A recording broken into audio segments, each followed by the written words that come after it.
Good afternoon. It is May 23rd, 2018, and you are listening to the RELO Andes monthly webinar from the United States Embassy in Lima, Peru. I'm Rob O'Leary. There is no Lisa Wakefield today, but we have Marcella and Ricardo here as always, helping us together, giving us support. Appreciate that very much. We have a very special guest today. We'll be speaking with Wendy Coulson, and she is coming to us from Medellin in Colombia. Wendy, it is all yours. Welcome to the webinar. Thank you so much. Good afternoon.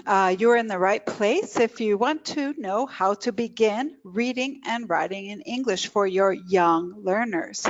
Today you will learn or refresh your knowledge about shared reading and writing methods, principally the language experience approach. We will also touch upon the morning or daily message and big books. So this is me. Here's a picture of me, Wendy Coulson. I am an English language fellow working in Centro Colombo Americano in Medellin, Colombia. And as you can see on the slide, I work with young learners and learners with special needs. I also create leadership workshops for youth in Centro Colombo Americano's social programs. And I have been an education consultant for the past 6 years. I have my consultancy, Peace and Development Education Consulting, and I develop education programs for different development projects. I have a master's degree of education in specializing in bilingual and special education, and a master's of arts in applied linguistics and TESOL.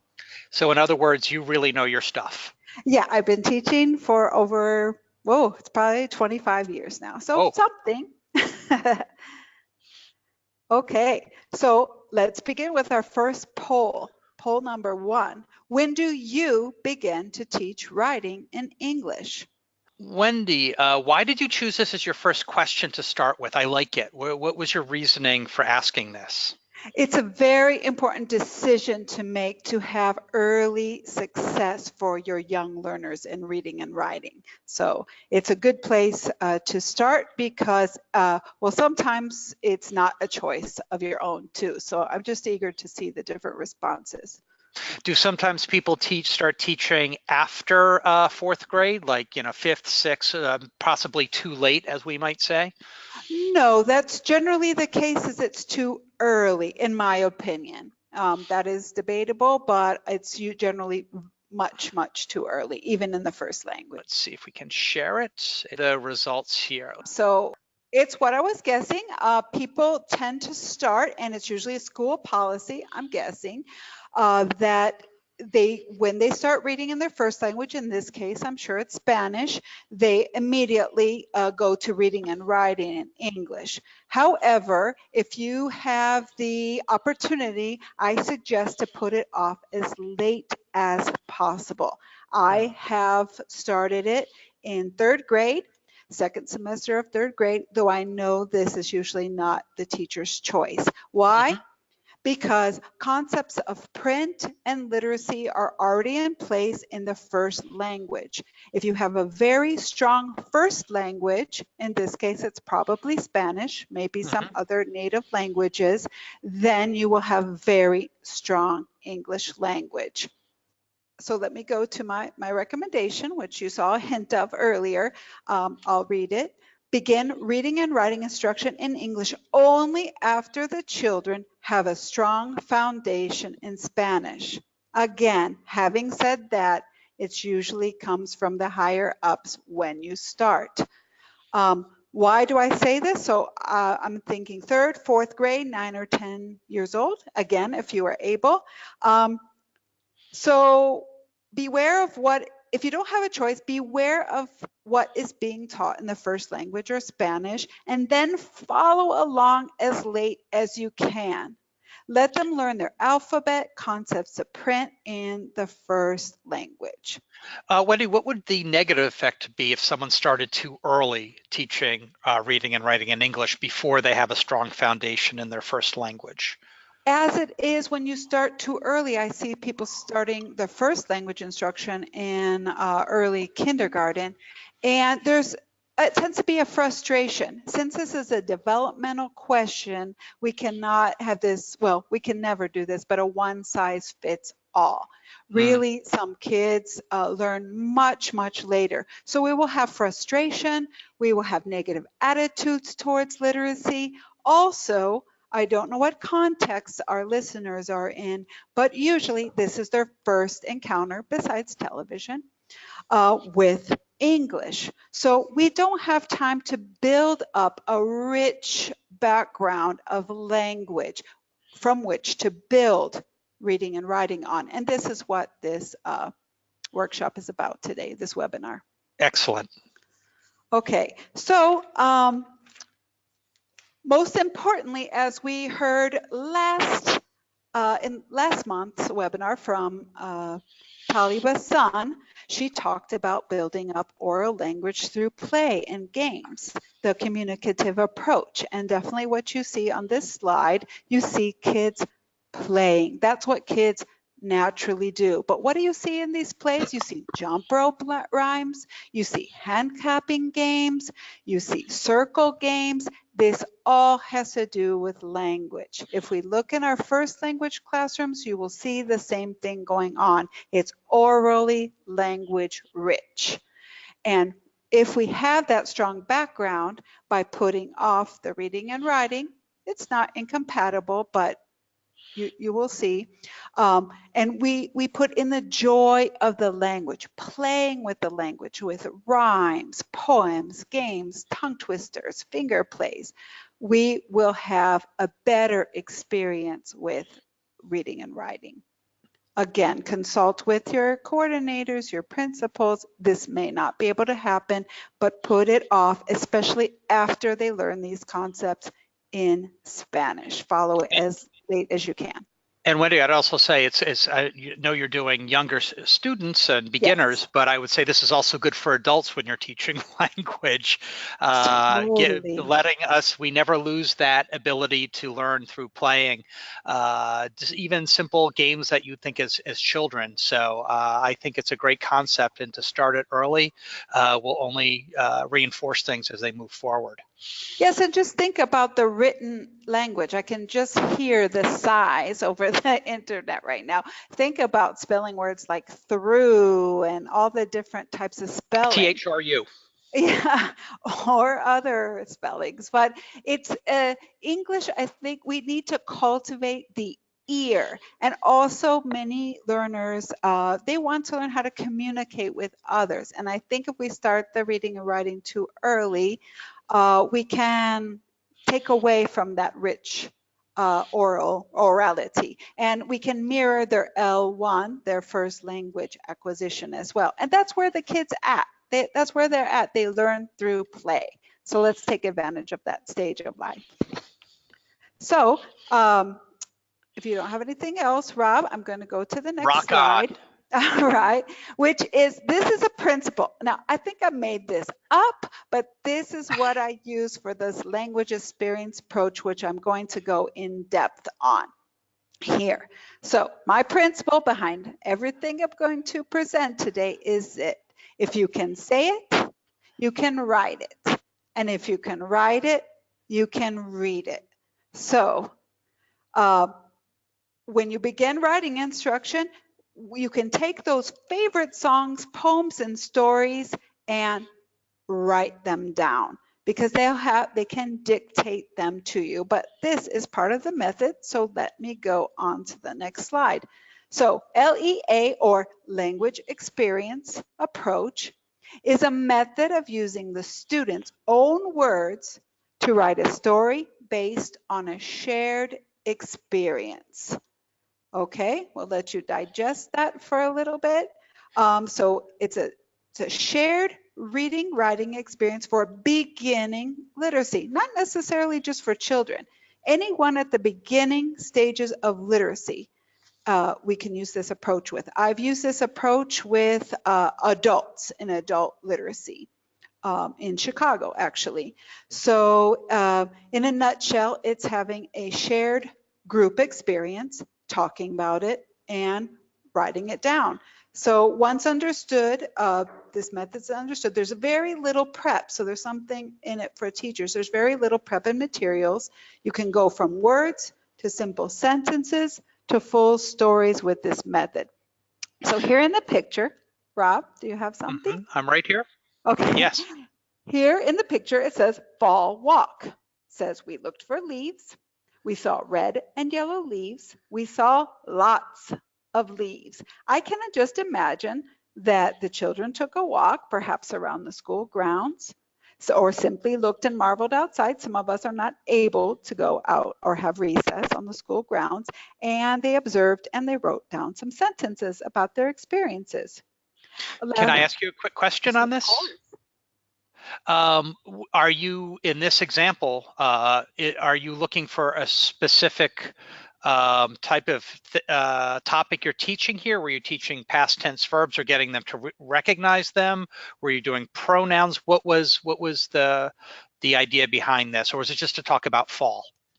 I got this off the internet, so I'm just imagining, but I have done this so many times. But that's the magic of the teacher.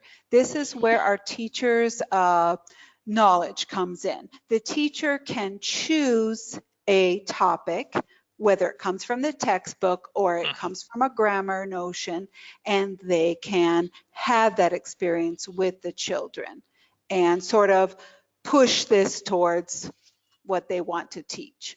Okay. But the language comes from the children. So I need to now go to the next slide so I can explain the approach. And I think, Rob, you'll understand it better. And we will get to the question. It's from Galia Rivera Valle. It says, I agree with these ideas. However, there are children who only learn to speak fast, but for some of them, it is difficult to write. Oh, yes. Oh, yes. That's why this method is perfect. So I think if you hold on for the next slide that I explain the method, you'll see this, why this is perfect for those children that you just described. Good anticipation. Okay. So we talk about language experience. We looked about as a fall walk, so that could be classified under a field trip. So we need to have an experience. The experience can be songs, poems, stories, festivals that Katie and Trent talked about last month. It can be a special day at the school, a cooking class that they had, these field trips if you're able. If not, a walk around the block. Personal information. Description of the class. We'll get to morning message or daily message later, or just common knowledge. The idea is it's shared knowledge and shared experience, hopefully with a lot of language. And so from these experiences, we write them down. So I'll show you this slide. This is my main method of instruction. I can't tell you how much this works like magic, but especially when you get, as Bosson talked to us last month about that communicative approach, the songs, the games, the rhymes, the stories. You just can't get enough. You can't give enough or share enough with the young learner. So what I did in about the third grade, because I was able to do that in the school I worked in the second half, I asked the children, like, after many songs that they enjoyed, I said, what if we wrote a book about with our favorite songs? And I said, what are some of your favorite songs? And they started to sing them. And I'm like, oh, we should write this down. And we did, and we created pictures, and soon we had a book. So from first grade, from second grade, the first part of third grade, we started remembering, and it was a great feeling, just like old family, and then started to write these down. So I set myself up for telling you the steps of the language experience approach. So number one is you share an experience. You could have done that in first grade. You could have done it this morning, last week. It doesn't matter. The idea is, and I'll flip back to the last slide, is you have an experience like one of these, and then you remember it. Or number two, you talk about it. You bring it back to life. Retelling the story, singing the song again, doing the rhyme, and Then you generate the text. So this is where the person that asked us a question, I'm sorry, I don't remember your name, but you generate a text with the learners, with the teacher, with you as a scribe on the board, or as you can see in the picture, a piece of chart paper or whatever you have. I just find that English teachers, we usually don't have our own room. So we want to work on this language that we've worked so hard that the children have, they dictate it, and we want to keep it there to work on. So we want to, I don't know if you can write and keep things on the board, but we want to keep it up for a few days. So you do the writing, they share with you, and I'm you the do scribe, writing. they dictate to me, okay? Because remember, we're in the beginning stages, so they can probably write pretty well in Spanish by this time. That's great, but we're modeling this new language. We're still modeling first language concepts, or just language concepts of capital letters, periods, spacing, margins, things like that. Could this also be a point where they could do like a turn and talk, or like share and then share with you? So they're sharing with each other first, or are they not able to do that at this point? Well, that would, again, be your call. With the, I was able to have in first grade the children 3 times a week, in second grade 4 times a week, and 5 times a week in third grade. So we had a lot of time together. They had a very good oral base by the time we started reading and writing. So it depends what your case is. Yes, I know what turn and talk is. I've heard you talk about it in your webinars. And I think definitely you could. Maybe they could whisper the song. Creativity is the limit. But the idea, if it's a poem like you see in this picture, what is this? Again, I got this off the internet, but since I've been there and done that, I imagine that the children learned this poem orally, because it has a rhyme, and then it was brought to memory and the teacher wrote it down. And as you can see, the teacher, being very clever, wanted to work on this is and these kind of vocabulary. So that's where the teacher's craft comes in. Very good. It's not the children choose something at random and it doesn't fit with your curriculum. It does, wink, wink. So let's go to number 4, read and revise it. Now, if you look up a language experience approach on the internet, it will say, and many videos will instruct you to write down the language just as the children or adults say it. I don't agree. Even if they make errors, I don't agree. I think especially when they're at the beginning stages of learning a language, that you should write it correctly. Okay, and not use incorrect grammar because you want to be true to the children's speech. I think that's what they use for first language, but I'm just warning you that you'll come across that if you look this up on the internet, but I don't agree with it, but you decide. So you revise it, but what I mean by revising is that you read it over just as you would if you wrote a text for your teacher. You would read it out loud and you would catch some errors, or you would decide to add some things in there.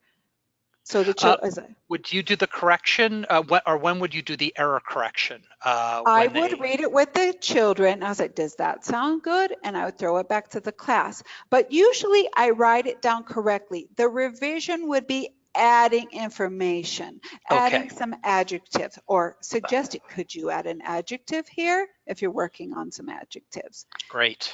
Okay, so, but since you're the scribe, it's good to get that repeated reading in, as you'll see in number 5. And one way to do it is to say, hey, did I write that down right? Let's read that and check and see if it sounds good. Because you've built up that orality, they are able to hear if it sounds right and to add more language to it.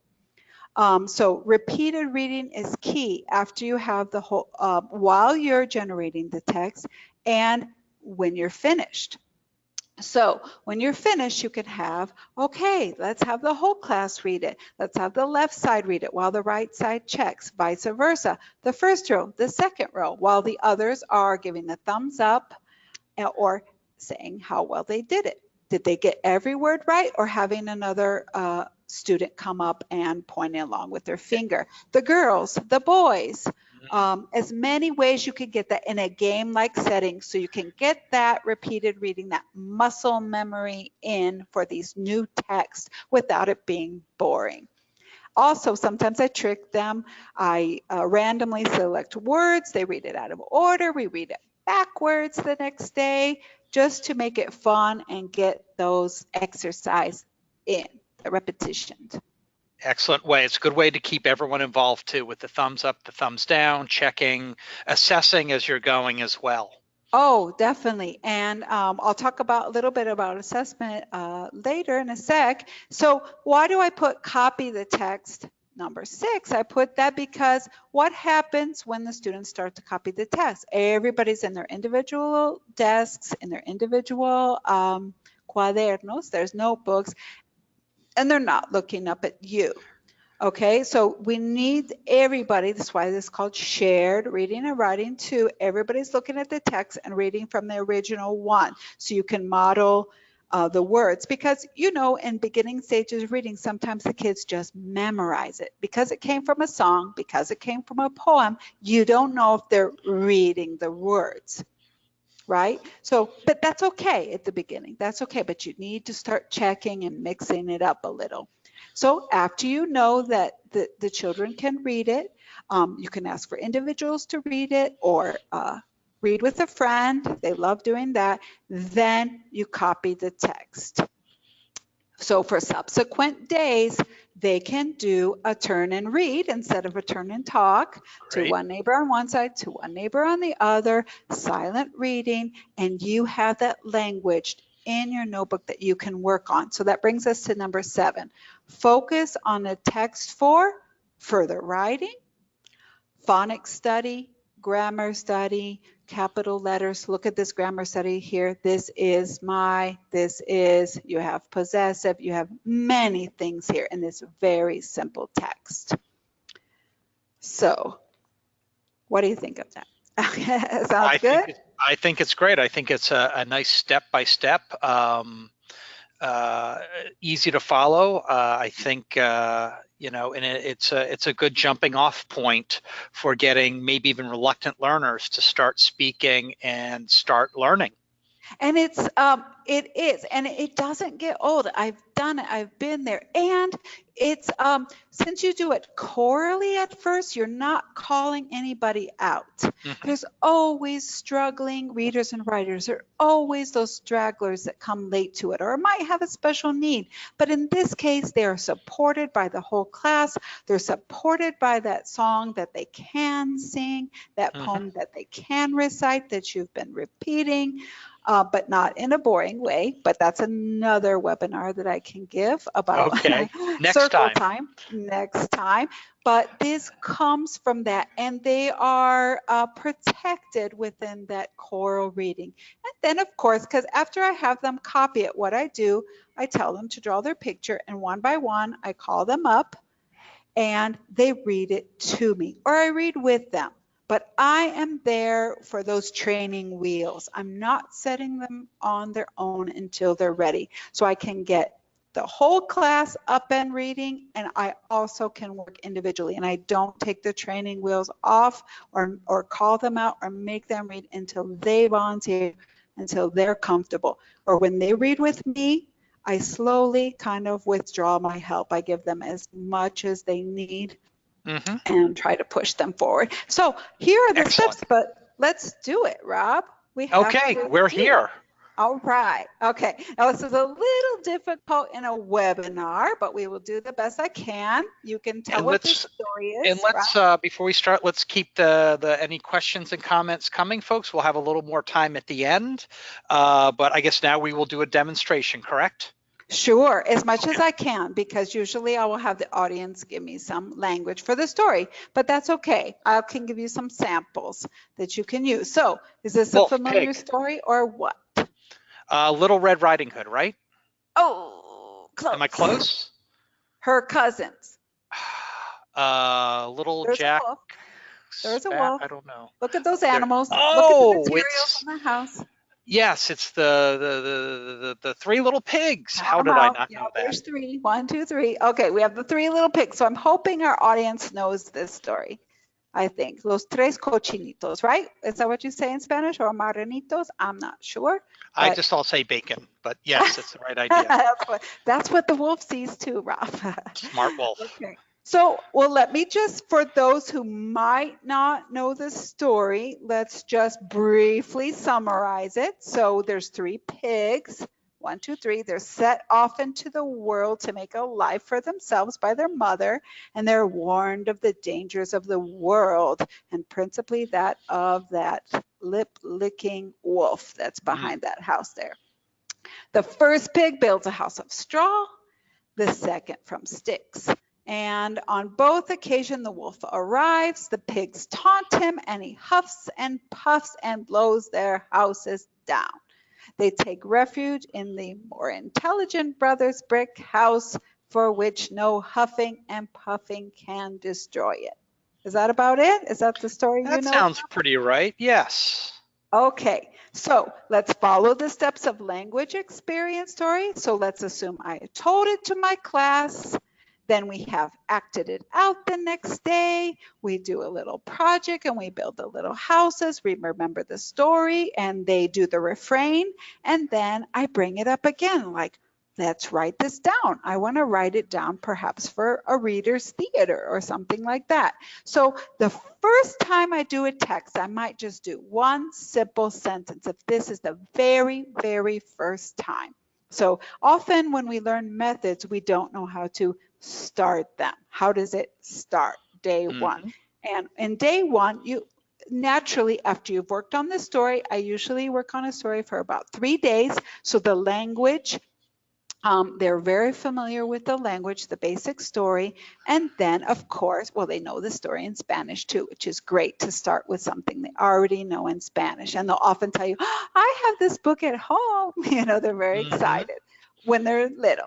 Okay. And so they'll remember the phrase of the wolf who says, I'll huff and I'll puff and I'll blow your house down. Okay, Rob, I thought you were going to puff again. I was going to. Okay. All right. So the children will probably say that's their favorite part. Or I could prompt them, say, what did the wolf say?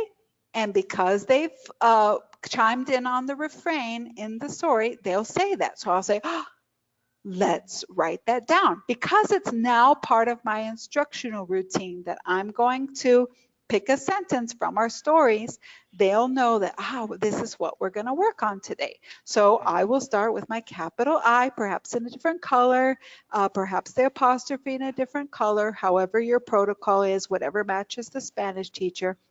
And I will say aloud, sounding out and modeling how to write that sentence. Because they're very strong in their first language, they will have a lot of those concepts in place.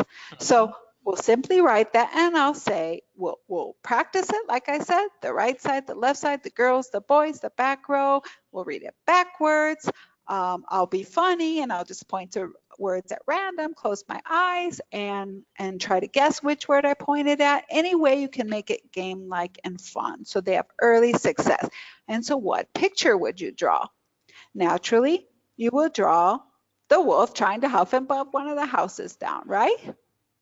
So like in the picture, but probably not as elaborate. So as the kids are copying their sentence, drawing their pictures one by one, they'll come up and read with me. But remember, we already did that repeated reading. So that's how it would start. But for a more advanced class, it might look something like this. So there could be the art project. I pulled that off the internet, but that could be something that helps the kids remember and tell the story and the different materials. So let me read it to you.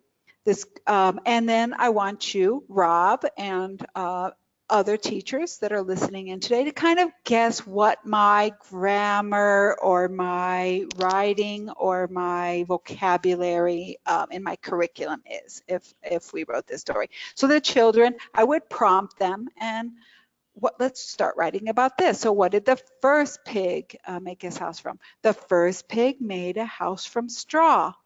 The second pig made a stick house. Now remember, these words are coming from the students, and we're all helping to construct these sentences with my prompting and me as a scribe. Remember, the teacher is a scribe. The third pig made a brick house. The wolf came and said, little pigs, let me in. And the kids will have this memorized by the time we get to this point. The pigs answered, not by the hair of my chinny chin. Then now you'll be the wolf. Go ahead. Then I'll huff and I'll puff and I'll blow your house down, said You the wolf. sounded like Santa Claus there. Well, it depends on how you look at it. Okay, he blew the stick and hay houses down, but he could not blow down the brick house. So the pigs live happily ever after in their little brick house. Now, this is assuming the kids they will be able to do this because you see the repetition from the story and you see those kind of phrases like happily ever after that they're so used to from these years and years of hearing stories. So those kind of language chunks come there readily. So you're teaching them order, the first, the second, the third. It could be past tense in this case. It could be how to write a story in quotations. You have materials there. You have spelling, the CK in stick and brick. I don't know if our listeners see anything else there. Feel free to comment, but there's so much in there you can work on. There's an expression in English, don't throw the baby out with the bathwater, which is why we keep these stories and the kids copy them, because we can go back and do word hunts and find more past tense words, regular, irregular, to use with their grammar. We can find spelling patterns, chinny, chin, chin, the CH, below your house, down, OW, double F, huff and puff, many, many things there. All right? Excellent. So this would be a more advanced one, but remember, it comes from the kids. I'm a scribe, but this is where the teacher's craft comes in. It's not random. I can nudge them to what I want. But they feel ownership. Yeah, we all do that. It's all about manipulation at the end of the day, right? Yes. All right. Yes. All right. Anyway, let me check my notes again. Let's go some more examples here.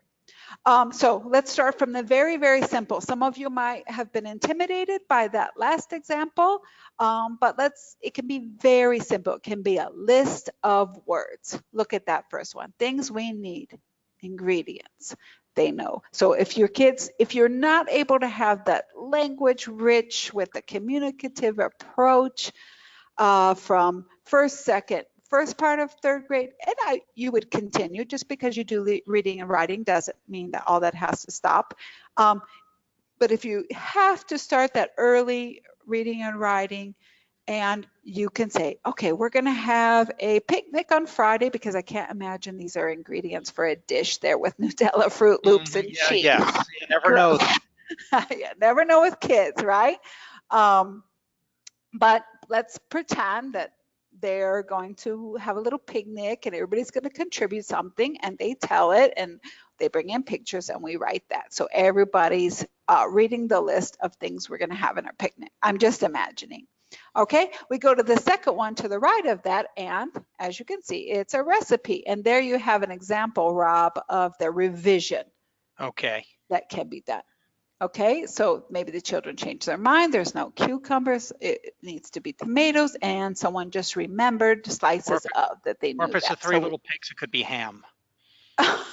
Somebody's hungry. Yes. Okay, let's put some ham on that sandwich. Okay, so it says get a slice of bread, spread some butter on the bread. Okay, we got bread and butter from that one on the other side. Place some slices of tomatoes on the bread. Put a few slices of cucumber and some lettuce on top of the tomatoes. Place a piece of cheese on top of the lettuce. Perhaps they are doing commands. They are doing how do you call that? Where some of slices of a few and then prepositions as well. That name escapes me for grammar right now, but You know what I'm talking about. Yes. So that's why the teacher did that. And of course, what is the experience? They made the sandwich, they wrote it down. Perhaps they'll share that with the kindergarten class so they can make it, or they'll take it home and follow the instructions so they can make that sandwich again at home. So there's always a purpose. The experience was making the sandwich, and then they remembered it because it was so delicious, although it didn't have any ham, so it could be more delicious. And then they write it down. And again, we have our fall walk, which we already talked about. Further examples is our poem again. It can come from a poem or a read aloud like the Sneetches. And it is pretty obvious to all you experienced teachers out there what the teacher had in mind. We have story structure, sequencing, and our controlled vowels. Okay? Excellent. So this is excellent modeling from these shared experiences. All right, so comprehension is, oh, here we go. This is what I was just going to talk about, benefits. What are the benefits of this? Hopefully all of you out there are saying, this is great, and it's so simple, but I'm a consultant, and I go in many classrooms and I never see people doing. They're reaching and reaching. They're using all these books published by this company and this company. There's children, they say, he doesn't like to read, he doesn't like to write. And I just, in this method, that doesn't happen.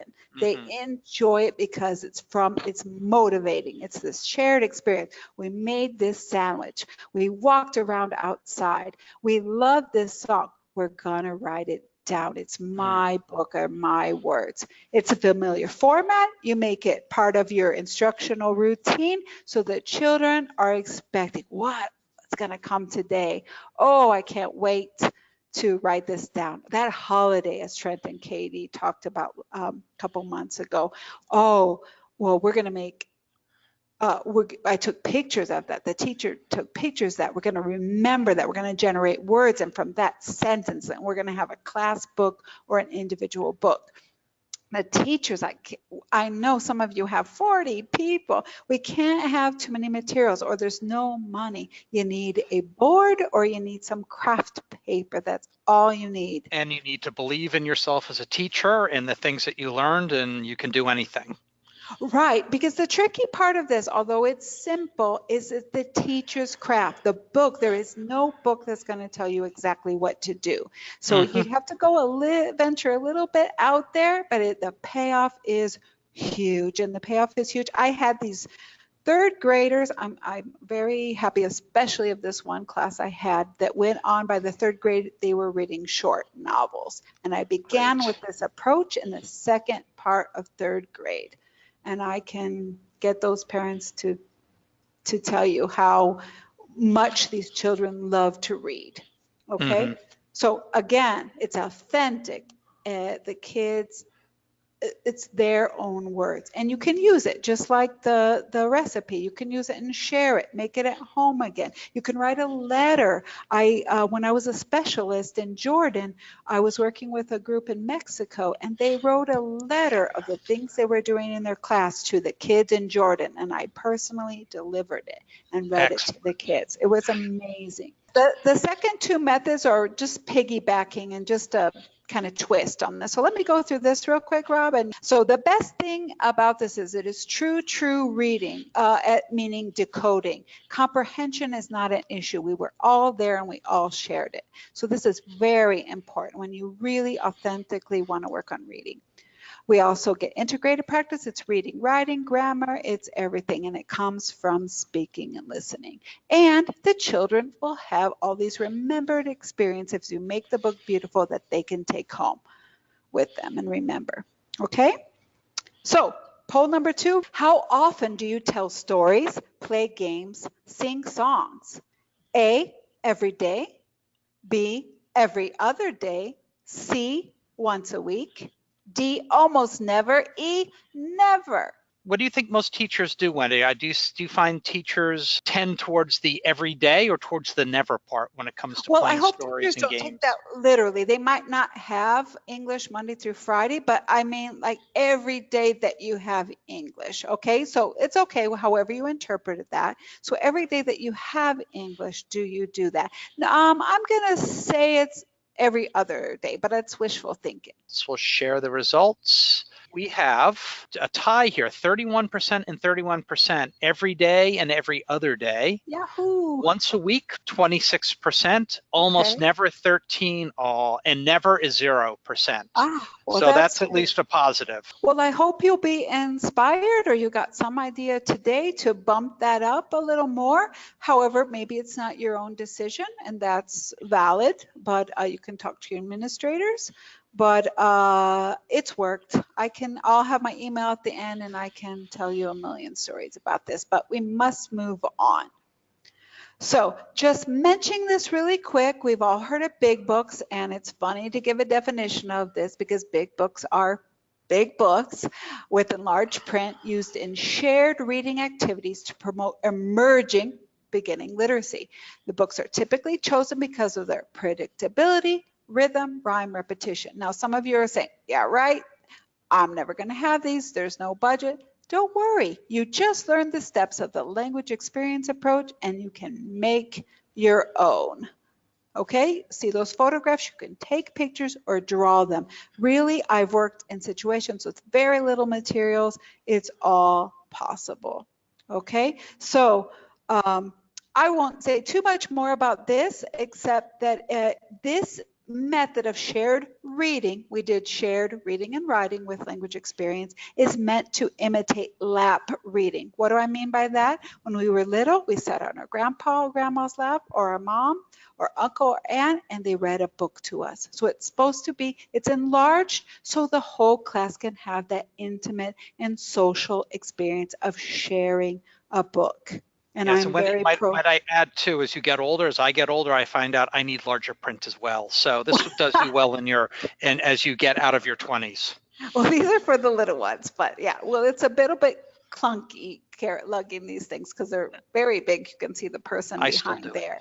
Okay, I'll allow that, Rob. So in some of these books, if you are able to get some, are probably too difficult for the beginning. So if you find some stories that your students will love from the internet, or something like Three Little Pigs, you can create your own book and start your own class library. Okay, because definitely what I'm telling you today needs to be supplemented by other things like read alouds, storytelling, and a class library. But if you do not have the money, make your own. And this is just an idea for you. Quickly, morning message, or if you don't have a class in the morning, call it daily message, is a written message that the teacher either prepares beforehand or creates with the students with specific objectives in mind. I won't read these out because of time, but as you can see, the teacher definitely with her or his craft controls the show. And the kids come in, they have a special message from the teacher that either reviews or sets the agenda for the day, or on the right side, it's like Connie talked about a few months ago, the bell work.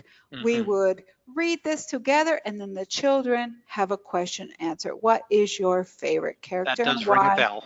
And yes, and they can have something. But the process is very similar to language experience, except the teacher generated it. The teacher reads it out loud to model. A kid could follow along with a stick or something. The class reads it together, perhaps with the teacher. And then the class reads it on their own, perhaps other repeated reading. And then in this case, there's actually something to do. On the first one, circling all the S's, you can see in the bottom, capital S's, there were 2. And the second one, this is a model for their own writing about the book they're reading in their class. And here's another one. And the kids have something to do as well to review action words. All right. Excellent. So I've good. adapted this method, and just quickly, I've done it more like a shared writing. So, sometimes, kids will come in the room, especially the little ones. They don't know they're in an English class. They just want to tell you that they had their birthday party, or they got a new puppy, or they went to the Pizza Hut yesterday, who knows? And it's a good way to turn that Spanish into English. So you let them kind of talk about their weekend and stuff, and since it's in your instructional routine, they know you're going to choose a sentence. And usually with the teacher's craft, we choose a sentence that goes with a letter or a spelling pattern. And so I might say something like, I have a new, or Romy has a new baby sister, and we construct that sentence together. Someone writes I, someone writes have, or someone writes a new baby sister. Because we've had a lot of experience with reading now, they help me construct writing on their own. So if you adapt this morning message, which is good to take the news from the weekend or the night before, turn it into a simple sentence in English where the kids can help you construct it. They come up and write it. Little kids love to write on the board, let me tell you. You can talk about capital letters, model many things, just like you can in the language experience approach. So I think we're ready for our final poll. Which method of shared reading or writing do you think you will try? A, the language experience approach. B, class created big books. C, morning or daily message. D, none of the above. Here we go. Let's share. We have 46%. You are right. The language experience approach, or LEA.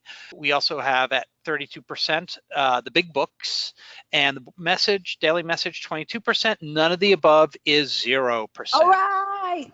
Okay, and I think you cannot lose on any of those. You fit it to your class. You know your context. And I know what worked for me, and it worked very well. But I supplemented it with all of these things. But A was definitely A on my list. I don't know a better or more efficient way to approach beginning, emerging reading and writing. So you'll definitely want to supplement, again, as I said, with daily or frequent read aloud storytelling, and build up a classroom library.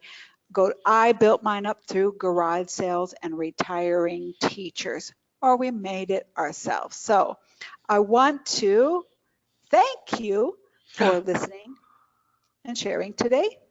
Thank you, Wendy. And we're open for questions, right? Yeah, we are. Why don't we see if we can take any questions right now? Do we have any available for, this comes from Galia Rivera Valle. Could you recommend any books or links where I might find fun games to read and write with beginners? Okay, look at my email there. Galea, I'm not sure of your name, but look at my email right there. Please write to me. Off the top of my head to say a whole link, it's not coming to me. I just have a wealth of these because I grew up in the United States, and I tap on the things I loved as a kid, but I won't leave you in the lurch. I will find that for you. So not offhand, sorry. We've got another one here. This comes from Leslie Kathy Lamchero. Can we present the story using a storyboard or storyline so that students are able to elaborate sentences little by little? Oh, I love it. Yes, that's what I do when I have a longer story. Thank you for bringing that up. I forgot to mention for that second Three Little Pigs one, that can be done over several days. So you build up, talk about the first pig and talk about the second. And the more you can stretch that out, the more you can review what came before, and you get even more repeated reading. I love it, definitely. It's a good question from Maria Alejandra Cosme. What can I do if my first grade students don't write well, even in Spanish? Goes back to your idea of, getting that base first, right? But I'm guessing in her situation, she has to push that. So what I would do is hold it off as much as I can and develop the oral language through songs, rhymes, hand clapping games, tongue twisters, jump rope rhymes. And again, it's a workshop I can give that for hours. There's so much. And if you enjoy it, they will enjoy it. Nobody's a loser. Early success. And when they're ready in Spanish, wait. as long as you can. This from Joan Palomino Hernandez. Mhm. Is it possible to do this work with adults? Oh, yeah, it was developed for adults in the first language. It's developed for adults who, for some reason, never learned to read and write their first language.